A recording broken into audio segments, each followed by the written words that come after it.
Bonjour chers étudiants, c'est un plaisir de vous retrouver toujours dans le cadre de ce module de gestion budgétaire. Et là, je vous propose la deuxième partie, c'est-à-dire la suite du troisième chapitre relatif au budget des approvisionnements. Je rappelle qu'au niveau de la première partie, nous avons vu les trois premiers points, à savoir les politiques d'approvisionnement, les coûts associés à une politique d'approvisionnement, et c'est là où nous avons évoqué la notion de coût de passation et de possession, puis le troisième point relatif aux méthodes de gestion de stock, et là aussi nous avons évoqué la notion de stock alerte. Je vous propose, dans le cadre de cette vidéo, les trois points suivants pour clôturer justement ce troisième chapitre du budget des approvisionnements. Et là, on va voir dans un premier temps l'optimisation du budget d'approvisionnement, quels sont les calculs à effectuer pour optimiser ce budget d'approvisionnement. Le cinquième point sera relatif à la budgétisation des approvisionnements, c'est-à-dire comment établir le tableau qui est relatif au budget des approvisionnements. Et enfin, bien sûr, le contrôle budgétaire, c'est-à-dire l'analyse des écarts. Alors, je commence le point relatif à l'optimisation du budget d'approvisionnement. Pour assurer une gestion optimale des stocks, il faut un certain nombre de paramètres, tels que la cadence d'approvisionnement, c'est-à-dire le nombre de commandes, les délais de livraison et les niveaux de sécurité pour limiter les risques de rupture des stocks. Alors, si vous vous rappelez, ces éléments, nous l'avons vu effectivement dans la première partie, c'est des éléments qu'il faudra optimiser afin de bien établir ou bien de bien gérer cet approvisionnement au sein de l'entreprise. Le premier point à prendre en considération d'abord, c'est la cadence d'approvisionnement, le nombre de commandes. Combien de fois l'entreprise devrait s'approvisionner et donc lancer la commande tout en prenant en considération bien sûr les différents coûts que nous avons discutés auparavant. Le deuxième paramètre à prendre en considération, c'est le délai de livraison. Il faudra optimiser encore une fois ce délai et bien sûr l'entreprise ne doit pas oublier les niveaux de sécurité, le stock de sécurité dont on a parlé également la dernière fois, qui permet de limiter les risques de rupture de stock pour l'entreprise. Alors, ces éléments sont à la base du modèle de gestion des stocks et doivent être bien sûr définis préalablement. Alors, le modèle qui nous permet en fait d'optimiser ces différents paramètres est le modèle de Wilson. Ce modèle a pour objectif de rechercher la cadence optimale d'approvisionnement, c'est-à-dire le nombre de commandes N optimale, ou encore ce qu'on appelle la quantité économique, de manière à ce que la gestion du stock se fasse à moindre coût. Alors l'objectif de ce modèle de Wilson est justement de rechercher à travers une formule mathématique, de chercher le nombre de commandes, c'est-à-dire la cadence optimale qui est N, ou bien encore la quantité optimale qu'il faudra commander afin de maîtriser les coûts de gestion de stock. D'accord? C'est-à-dire qu'il ne faut pas s'approvisionner d'une grande quantité, puisque ça risque de générer des coûts supplémentaires de possession. Encore une fois, il ne faut pas passer trop de commandes parce que ça risque d'augmenter le coût de passation et donc augmenter le coût de gestion de stock. Donc il faudra calculer une quantité et une cadence optimale. Alors le nombre de commandes N, selon toujours le modèle de Wilson, est égal à la consommation annuelle C divisé par la quantité économique Q. Et donc la formule pour calculer le nombre de commandes optimales, ça sera égal à la consommation annuelle C divisé par Q. Maintenant justement, il faudra calculer préalablement ce Q, c'est-à-dire la quantité économique. D'où le coût de la gestion du stock qu'on va nommer ici K. Il sera égal à quoi? Ça, on l'avait vu dans la première partie. Le coût de la gestion du stock globalement, il est égal du coût d'obtention des commandes, c'est-à-dire le coût de passation, qu'on va nommer ici K1, et le coût de possession du stock qu'on va nommer K2. D'accord? Donc ici, nous avons deux paramètres qui nous permettent de calculer le coût global de la gestion de stock. Alors, ici, on va essayer de remplacer ces variables dont on dispose afin de trouver la formule finale de la quantité économique. On sait très bien que K1, c'est-à-dire le coût de passation, il est égal à quoi? Il est égal au coût de passation unitaire, CA, unitaire, fois le nombre de commandes, CA fois N. Donc, on peut écrire K1 est égal à CA fois, et là, on va remplacer N par sa formule, la formule qu'on a annoncée tout à l'heure, c'est la consommation annuelle divisée par la quantité. Donc, K1, ça sera CA fois C sur Q. Avec CA, le coût d'obtention ou le coût de passation, bien sûr, d'une seule commande. Alors, si l'approvisionnement est égal à Q, c'est-à-dire la quantité en début de période, le stock initial sera égal à Q et le stock final à 0. OK? Et comme le stock moyen, il est égal à quoi? Il est égal à stock initial plus stock final divisé par 2. Donc on peut automatiquement écrire stock moyen est égal à Q sur 2, puisque le stock initial est égal justement à la quantité Q. On continue. Maintenant, on va remplacer dans la deuxième variable, d'où K2 est égal à... Alors, vous vous rappelez le coût de possession de stock, on avait dit c'est égal à quoi? C'est égal à stock moyen fois le prix unitaire fois le taux de possession. Donc ici, on peut remplacer stock moyen par ce qu'on vient de la formule qu'on vient de voir tout à l'heure. K2 est égal à Q sur 2 fois P fois T. Le prix, c'est quoi? C'est le prix d'achat unitaire. Et le taux, c'est le taux de possession de la valeur du stock moyen. Et dans ce cas, on peut calculer le coût total d'approvisionnement qui sera égal à K, le coût total. Ça sera égal d'un côté à K1, le coût de passation qui est CA fois C sur Q, plus le coût de possession qui est égal à Q sur 2 fois P fois T. Ainsi, le coût de gestion de stock K, c'est le minimum pour la valeur Q qui annule la dérivée de K par rapport à Q. Et c'est là où on va la formule finale pour calculer la quantité optimale, ce qu'on appelle la quantité optimale ou également le lot économique à commander. D'accord? Quelle est la quantité, quel est le lot le plus économique pour l'entreprise qu'il va falloir commander. Et donc, c'est ce qu'on va nommer Q étoile. Ça sera égal à racine 2 fois C. C, c'est la consommation annuelle, fois CA, le coût de passation unitaire bien sûr, divisé par P, le prix unitaire, fois T, le taux de possession. C'est à travers cette formule qu'on va trouver la quantité optimale à commander.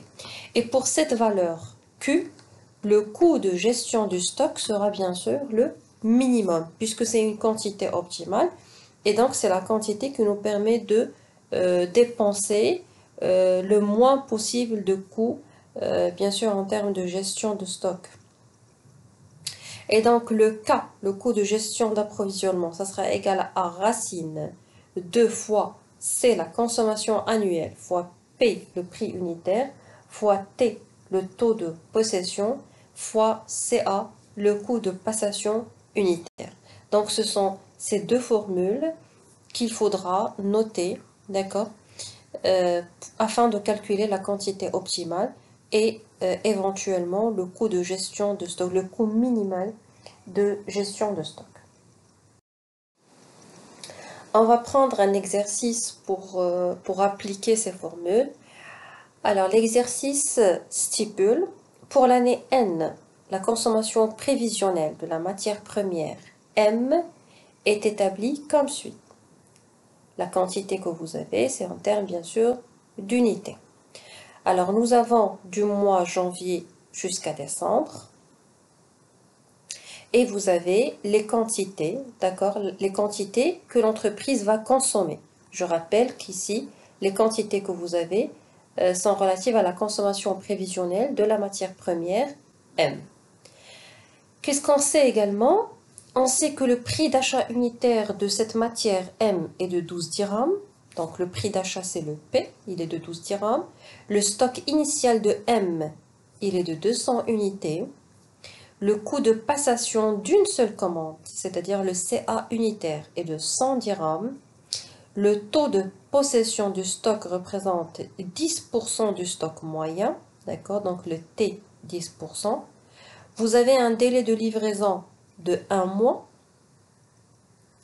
et vous avez un stock de sécurité qui est fixé par l'entreprise à 200 unités. Alors, on vous demande ici de déterminer la quantité économique ainsi que la cadence optimale des approvisionnements. Donc ici, qu'est-ce qu'on nous demande?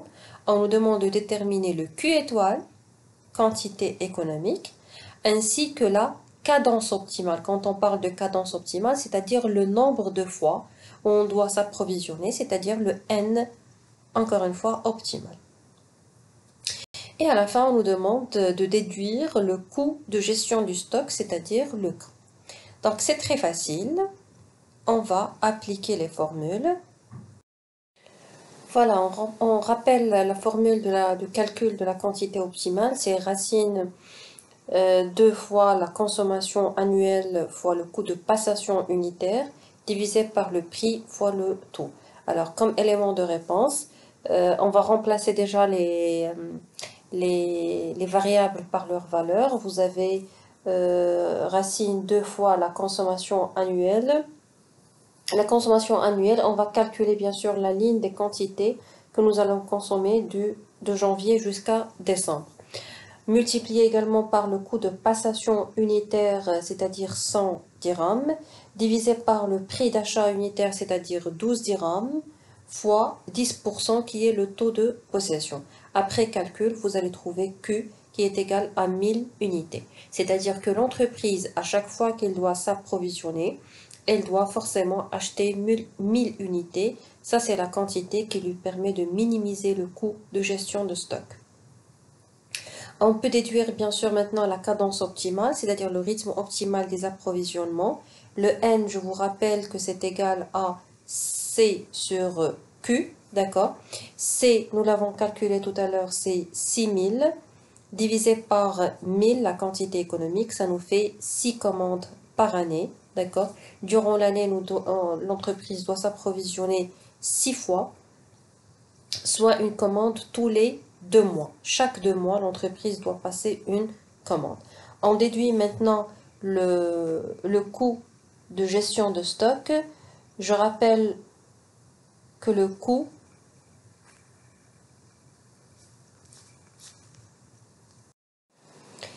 est égal à racine 2 fois C, la quantité, la consommation annuelle, fois P fois T fois le coût de passation unitaire. On remplace encore une fois les valeurs et ça nous donnera automatiquement un coût de gestion de stock qui est égal à 1200 dirhams.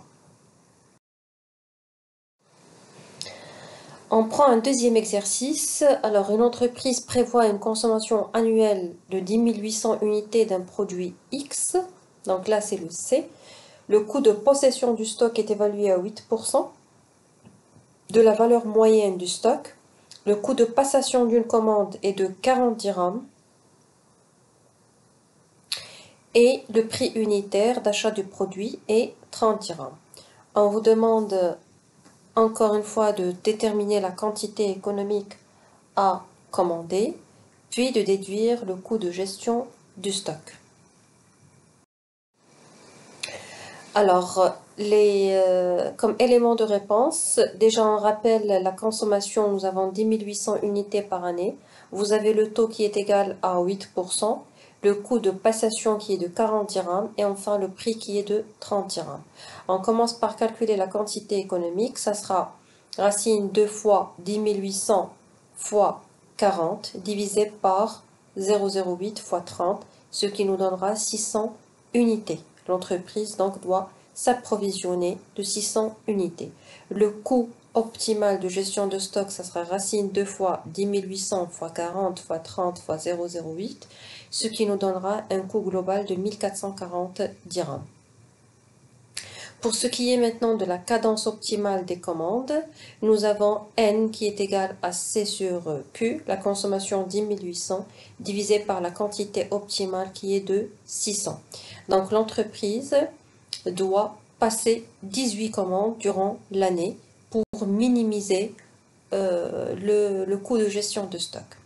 Alors là, on peut calculer bien sûr la période de réapprovisionnement. On sait que l'année contient 360 jours, donc 360 divisé par 18, ce qui nous donnera une période de réapprovisionnement de 20 jours.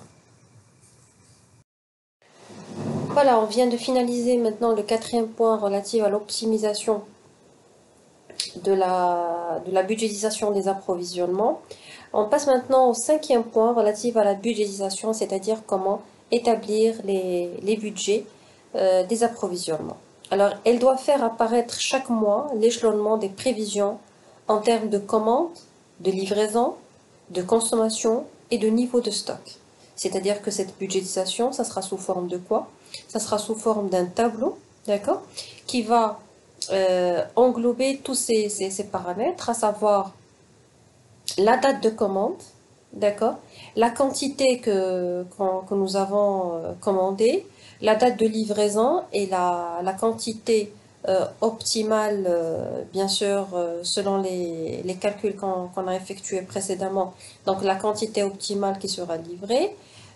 Prendre en considération également la consommation au sein de l'entreprise par rapport à la période de prévision et bien sûr le niveau de stock qui est disponible au sein de l'entreprise. D'accord? Donc c'est un tableau qui va résumer tous ces paramètres et pour assurer bien sûr une bonne gestion de cet approvisionnement.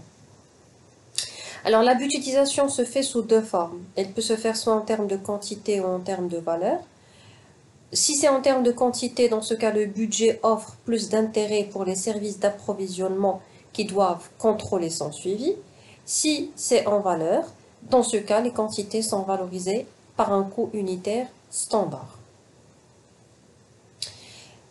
Troisième point, c'est que il faut distinguer pour la budgétisation des approvisionnements si les consommations sont régulières ou irrégulières sur l'unité de temps retenue.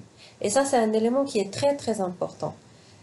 Nous avons dans certaines entreprises, des fois on trouve une consommation qui est régulière durant l'année. La consommation bien sûr de la matière première qui est régulière durant l'année ou durant le semestre selon la périodicité retenue en termes de prévision. Donc chaque mois, on va consommer la même quantité de matière première. Généralement pour ce cas de consommation, la budgétisation et les calculs sont assez faciles puisque la consommation est régulière durant l'année. L'autre cas, c'est lorsque nous avons des consommations qui sont irrégulières sur l'unité de temps. Irrégulière, ça veut dire chaque mois, on consomme une quantité qui est différente d'un autre et dans ce cas, ça doit faire l'objet d'un suivi qui est rigoureux. Alors, justement, on va mieux expliciter ces deux cas. Vous avez soit des consommations, comme on l'a dit, régulières sur une période. Le plus souvent, c'est l'année. La programmation des approvisionnements ne pose aucune difficulté. Il convient de prendre en compte les informations préalablement obtenues à travers le modèle de Wilson afin de rendre optimal le coût de la gestion de stock. D'accord? Comme je vous ai dit, pour ce cas de consommation, ça ne pose aucun problème en termes de gestion de stock. Il faut juste optimiser la quantité que nous allons commander pour chaque livraison. Et bien sûr, calculer la cadence optimale d'approvisionnement. Mais la quantité, généralement, elle reste régulière. C'est le deuxième cas en fait qui pose un petit peu problème, c'est les consommations irrégulières sur une période. Par exemple, un mois on consomme 1000, un autre on consomme 600, un autre on consomme 1400, etc. Alors deux modes de gestion de stock ici s'offrent par rapport à l'entreprise. Le premier mode, c'est les quantités constantes avec des périodes variables. Et le deuxième cas, c'est des périodes constantes avec des quantités variables. Je m'explique. Dans le premier cas ou le premier mode de gestion, l'entreprise, elle peut choisir par exemple de commander toujours la même quantité. D'accord? Dans ce cas, elle n'aura pas à chaque fois à calculer quelle est la quantité optimale qu'elle doit commander de son fournisseur. Elle va calculer la quantité optimale à travers le modèle de Wilson. Et c'est la même quantité qu'elle va commander à chaque fois. Mais maintenant, du moment que la consommation est irrégulière, elle n'est pas constante, elle ne suit pas le même rythme durant toute l'année par rapport à chaque mois, dans ce cas, cette quantité constante qu'elle va fixer, elle va varier en fonction des périodes. C'est-à-dire, je vais commander par exemple une quantité de 2000, d'accord, pendant par exemple 2 mois. D'accord? Alors, si par exemple, durant ces 2 mois, j'ai une consommation de premier mois par exemple 600, le deuxième mois, on va dire 1000, ça veut dire que cette consommation, elle va me suffire par rapport à ces 2 mois. Je consomme 1600 et j'aurai un stock en plus de 400 unités. Mais les périodes vont varier, c'est-à-dire durant une autre période, par exemple, je peux consommer moins ou consommer plus. Alors les périodes vont varier. Automatiquement, dans ce mode de gestion, l'entreprise doit prendre en considération ces périodes qui sont variables et elle doit à chaque fois les, les, les recalculer. Le deuxième mode de gestion, c'est des périodes constantes avec des quantités, dans ce cas, qui seront variables. Période constante, ça veut dire quoi? C'est-à-dire que je me fixe, par exemple, au sein de l'entreprise, je me fixe comme période de réapprovisionnement chaque 2 mois, par exemple. D'accord? Mais durant ces 2 mois de consommation, la quantité qui sera consommée et donc la quantité qui sera commandée va varier selon la consommation de chaque période. D'accord? Donc deux modes différents. Vous allez me dire comment l'entreprise va choisir entre l'un ou l'autre mode. En fait, c'est un choix. C'est un choix pour l'entreprise. C'est en fonction des calculs qu'elle va effectuer. D'accord? Bien sûr, chaque méthode a ses avantages et ses inconvénients. Par exemple, pour le premier cas, le premier mode, elle ne va calculer la quantité optimale qu'une seule fois durant l'année. D'accord? Mais, par contre, elle doit prendre en considération la périodicité de consommation qui est variable. Donc, elle doit faire attention au stock de sécurité et elle doit bien gérer son stock alerte. Le deuxième cas, c'est des périodes qui sont constantes. Donc là, l'avantage que pose ce mode de gestion, c'est que la période, elle est toujours constante. Par exemple, je sais que chaque 2 mois, il y aura une commande qui sera déclenchée automatiquement. D'accord? Par contre, lorsque je déclenche cette commande, par exemple, chaque fin de 2 mois, je serai obligée de recalculer ma quantité qui sera commandée, puisque justement cette quantité est variable. Alors, on va prendre chaque cas par rapport à ces deux modes de gestion et on va prendre même des exemples pour mieux comprendre. Alors, je commence par le premier mode qui est la budgétisation par quantité constante. Celle-ci est adaptée aux situations de consommation irrégulière car elle permet de minimiser le coût global de l'approvisionnement en commandant des quantités constantes à des intervalles variables. La méthode comptable consiste à transcrire sur une fiche spécifique les mouvements de stock prévus en tenant compte des entrées, des sorties et des dates de commande. Alors, qu'est-ce qu'on a dans ce mode de gestion? On a dit que dans la budgétisation par quantité constante, cette situation elle est très adaptée à des consommations qui sont irrégulières, comme on a dit. Donc chaque mois, il y a une consommation différente d'un autre mois. L'avantage de ce mode de budgétisation, c'est que ça permet de minimiser le coût global de l'approvisionnement en commandant des quantités constantes, d'accord? Donc le coût global d'approvisionnement, notamment le coût de possession en termes de stock, ça va être à son minimum, puisqu'on va commander des quantités constantes, mais à des intervalles qui sont variables, d'accord? Les mois, par exemple, où j'ai une consommation très importante, je vais commander la même quantité, mais pour une durée courte. Par exemple, uniquement 2 mois. Les mois où j'ai, par exemple, une consommation faible, je peux commander la même quantité, mais avec un intervalle qui est assez lent. Par exemple, ça sera une commande qui va durer, qui sera consommée dans 3 ou 4 mois. Durant 3 ou 4 mois.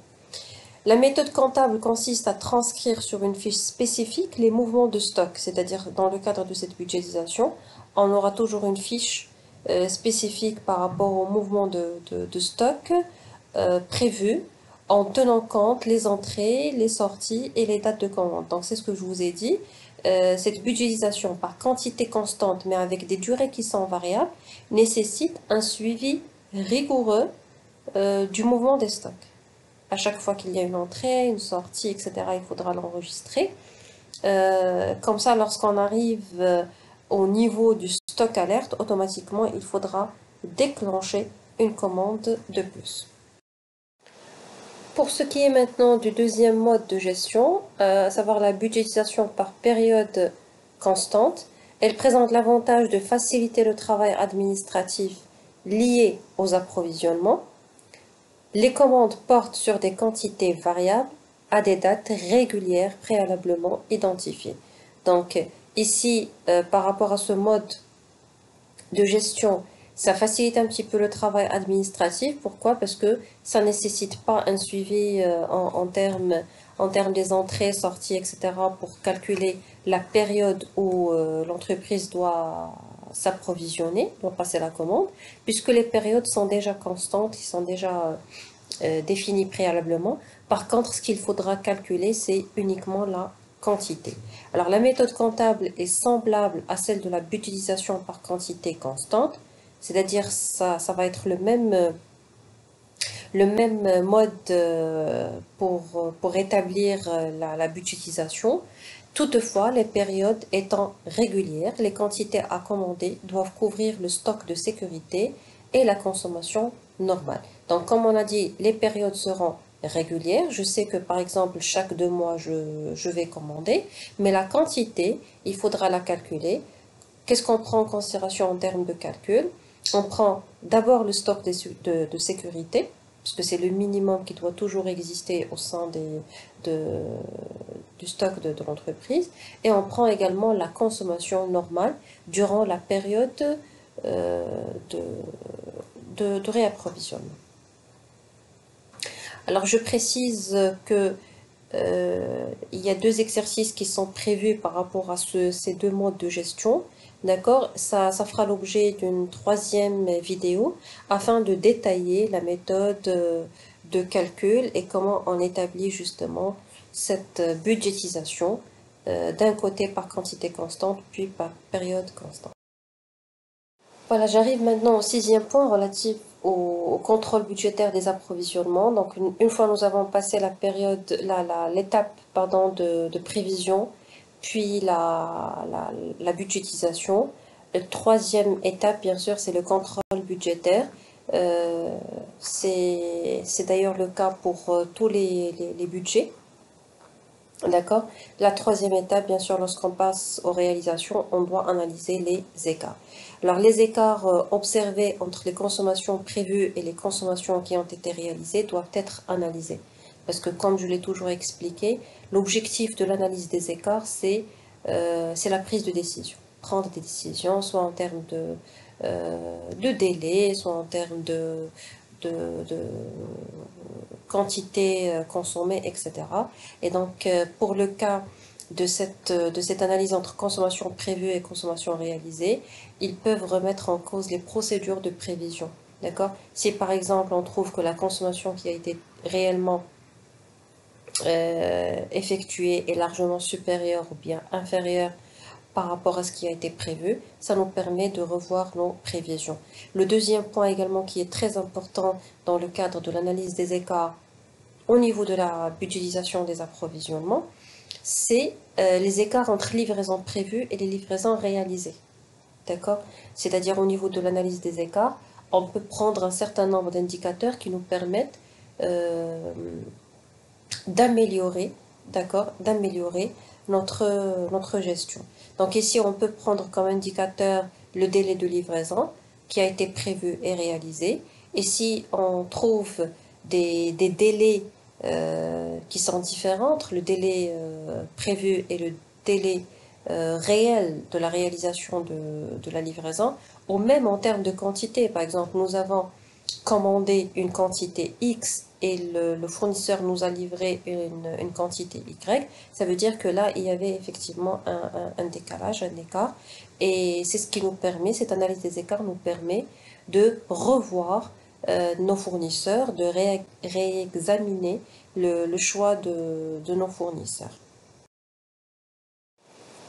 Là, j'ai donné quelques exemples de ratios significatifs qu'on peut utiliser dans le cadre du contrôle budgétaire des approvisionnements.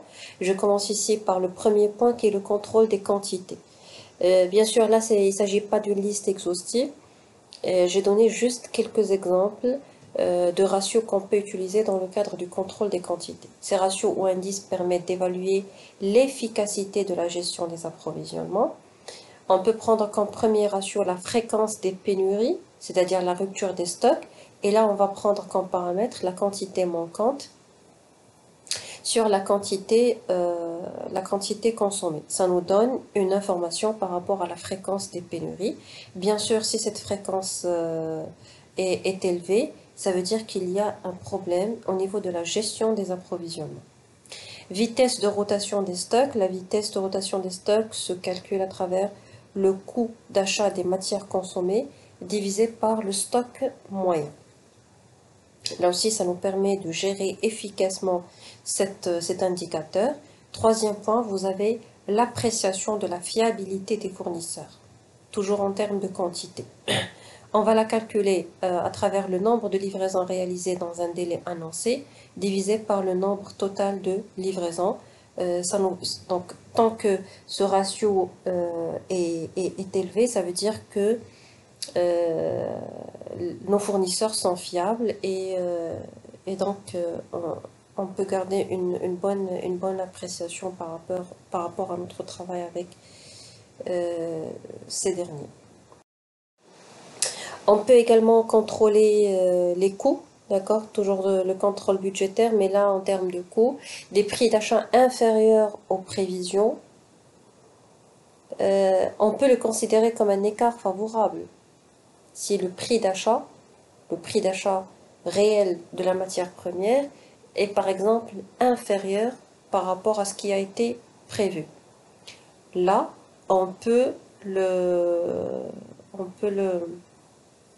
l'interpréter comme étant un écart favorable. Vous vous rappelez lorsque j'étais en train d'expliquer toujours cette analyse des écarts, je vous ai dit un écart positif ou négatif, pas automatiquement favorable ou défavorable, ça dépend de ce qu'on est en train d'analyser, d'accord? L'écart, c'est un écart de quel élément exactement?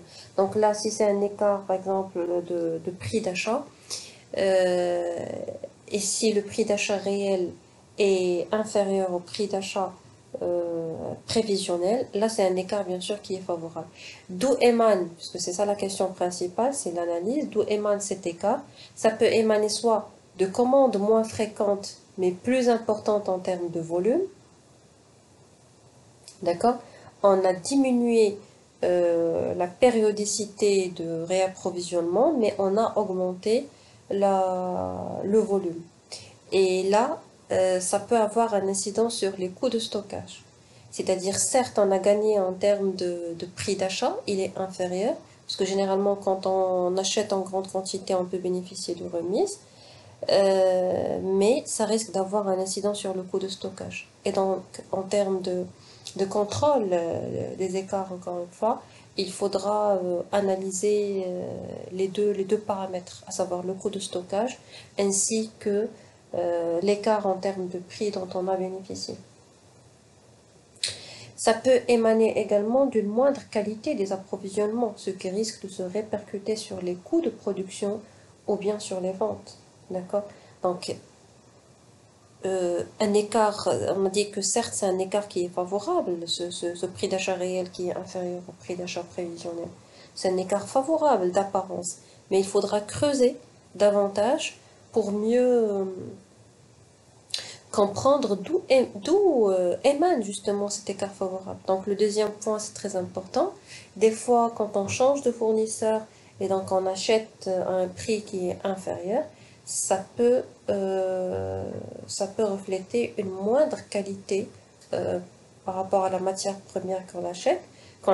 Et cette matière première qui est de moindre qualité, ça peut se répercuter automatiquement sur la production. On aura une production qui est moins performante et automatiquement sur les ventes parce que le client risque de ne plus être satisfait de notre marchandise ou de notre produit. Donc, encore une fois, l'analyse des écarts, il faudra l'analyser avec beaucoup de pertinence. D'accord? Voilà, donc j'arrive à la fin de ce chapitre. Je tiens à vous remercier pour votre attention. Je rappelle qu'il y aura une autre vidéo comme suite par rapport à ce chapitre où il y aura deux exercices relatifs aux deux modes de gestion, d'un côté par quantité constante puis par période constante avec des explications bien détaillées. Voilà, je vous remercie et bon courage.